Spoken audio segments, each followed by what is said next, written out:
حکوومەت هەنگاوێکی گەورەی بەرەو چاکسازی لە هەرێمی کوردستاندا ناو سیستمی بە ئەلیکترۆنیکردنی موچەی فەرمانبەرانی ڕاگەیاند. شارەزایەکی ئابووری لە گەرمیان دەڵێت ئەم هەنگاوەی حکوومەت دەرگایەکی گەورە بەڕووی گەندەڵیدا دادەخات.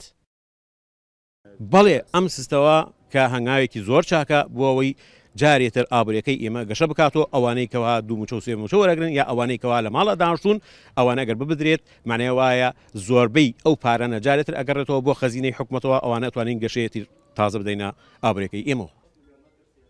مامۆستای زانکۆ و چاودێران دەڵێن ئەم پرۆژەی حکوومەتی هەرێم کە لەلایەن قوبات تاڵەبانی جێگری سەرۆکی حکوومەتەوە سەرپەرشتی دەکرێت بۆ ئەم ڕەوشەی کە قەیرانی دارایی بۆتە گرفتێکی گەورە لە ژیانی خەڵکدا، ڕۆڵی دەبێت لە کەمکردنەوەی قورسایی قەیرانەکە و هەنگاوێکیشە بۆ چاکسازی لە پرۆسەی حکومڕانیدا.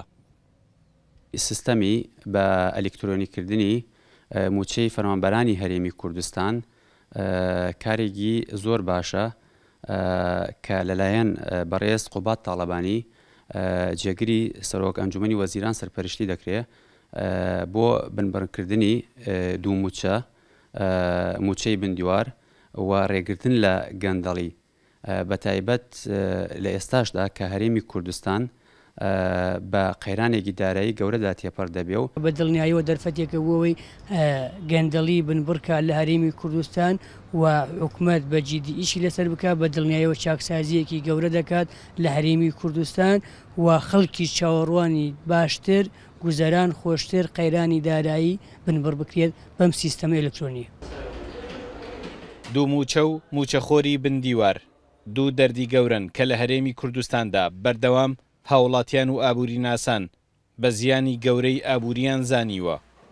ئێستا حکوومەت لە ڕێی ئەم سیستمەوە هەم ئەو دەردە لە ناو ئەبات و هەم دەیەوێت بە خەڵک بڵێت نیەتی چاکسازیمان هەیە و لێرەوە دەست پێ دەکەین.